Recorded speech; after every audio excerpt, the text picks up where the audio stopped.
Hi guys, Andre Noodleman back with another Azur guide. In this series of videos, I will be explaining some noteworthy ships currently available on the English server. And as you can see from this tier list, it's not fully English. That's because it's actually based off of a Chinese player named Usagi Sensei. His credits and his tier lists are in the description, but I believe this is the most up-to-date and extremely accurate and well done tier list available in this current time. So since this is the Chinese tier list, there may be a couple of ships that aren't available on global yet, but I will highlight the ones that are and the ones that are good and explain exactly why they're good. So without further ado, let's jump into the rankings. And before I forget, the way you read this tier list is that you start from tier 0, which is the best, and then you look at the top left corner, and then the best to worst is going to be going from the left to right, and then you go down. So then, okay, the battleships. They're a core part of your backline ships, and they provide a ton of damage and artillery that are vital for clearing out groups of enemy ships. And as a disclaimer, any of those battleships that you see that are tagged with research or retrofit or event, that means that there's some kind of barrier between you and getting them. So unless you've already gotten them, you probably can't get them.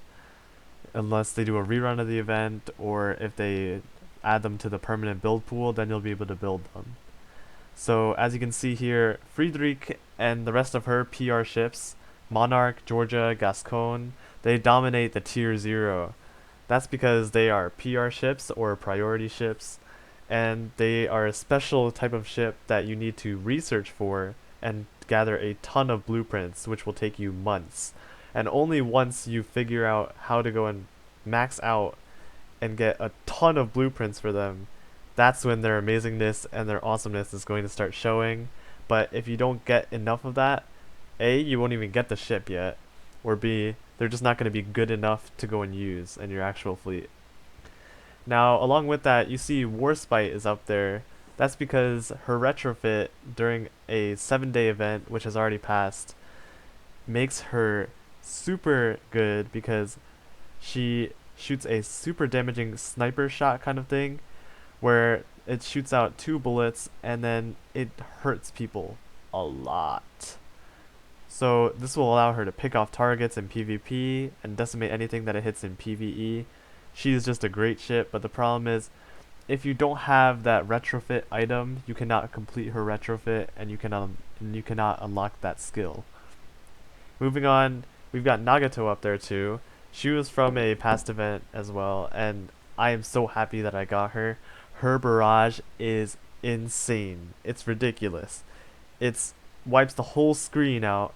There is nothing but just death from Nagato. She wipes the whole screen out, as I just said. If you haven't seen a video of that, you should really check it out. It's ridiculous. So just because of that, and plus her insane buffs that she gives to the Sakura Empire, makes her amazing for any kind of ship. You can put a ton of other IJN ships in, and then Nagato will buff it, and then that will be an insane fleet. Just because of Nagato, her barrage, and her buffs. Moving on, we've got Alabama. She's from another event too. As you can see, a lot of the event ships dominate all the good lists. Basically everybody except for Hood. Yeah, except for Hood. So we'll get to Hood later. But Alabama, she's really good because she shoots an AP barrage instead of a normal ammo barrage, because she's always compared to her sister Washington, who's in tier 1. They both shoot the similar barrage, except she shoots an AP ammo version, but Washington shoots a normal ammo version. Along with that, she has a second skill that Washington does not have, and that lets her increase her damage for every single time she sinks an enemy ship during a sortie, meaning that she can have massive amounts of damage every single time she sorties. Now, last one is in the tier 0 is Sovetskaya Rossiya. She's really good because she's basically a budget monarch that you don't have to research for. They both shoot down a powerful barrage that is super good, that slows down the enemies. This slowing effect is super useful, especially against a fast moving boss. Like, she's good. Now moving on to tier 1, we've got Washington, who I've said earlier. She's got a really good barrage, same thing as Alabama, just that she does not have that skill, that extra skill that Alabama has that lets her increase her damage every single time she sinks someone. We've got Bismarck over here, who is the Iron Blood flagship. Everybody knows her. She's super popular. She gives out massive buffs to the Iron Blood Legion, and she has a solid barrage, and she has an extra skill that shoots her secondary gun much farther than normal, which allows her to get extra DPS. This sounds really good, except for the fact that in order to make her to her fullest potential, you need other powerful Iron Blood ships. We don't have those in the game yet. If there are much better Iron Blood ships that get released later on, she can definitely move up to tier 0 because her buffs are insane.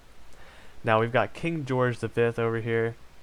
She's really good because she is probably the most, like, honestly the best at clearing mob fleets in the game.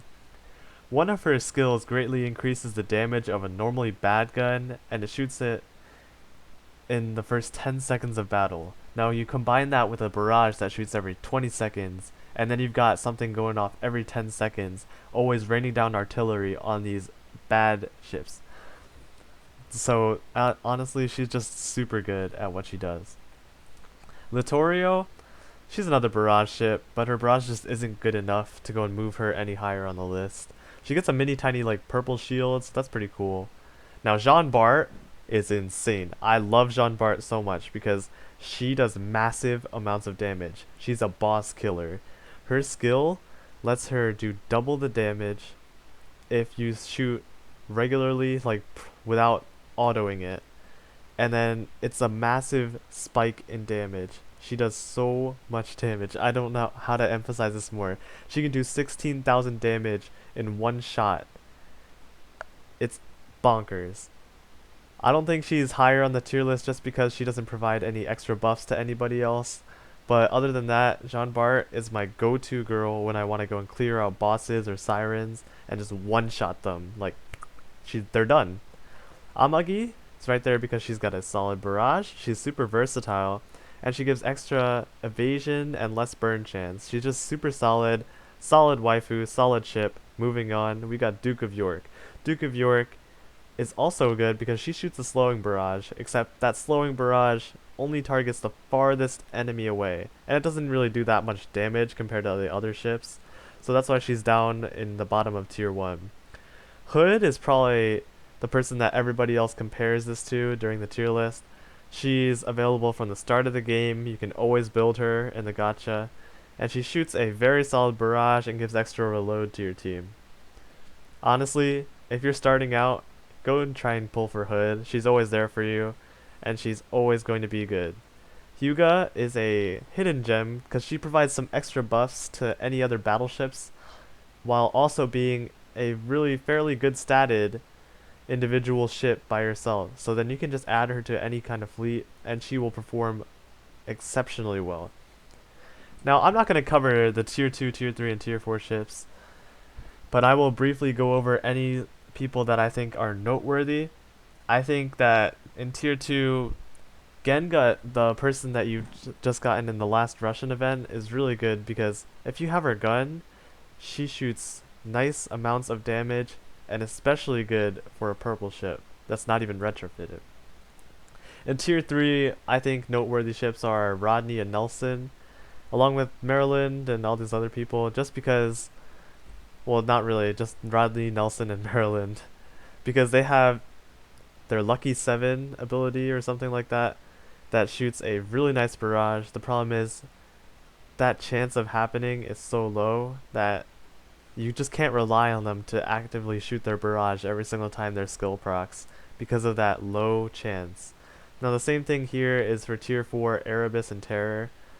Well, Terror's not even there, but Erebus and Terror, because they do the same exact thing, they shoot a barrage, but combined with their low health and low skill proc rate, it's just not that good compared to the other ships.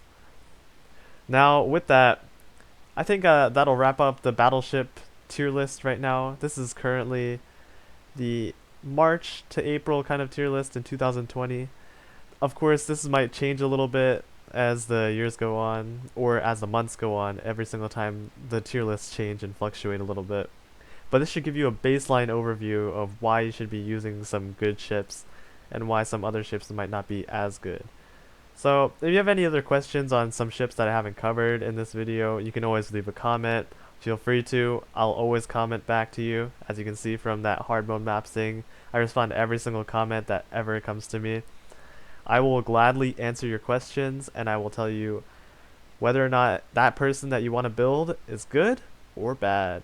So if you like this video, feel free to comment, subscribe. Hope you enjoyed it, and I'll see you in the next video where I talk about the carriers.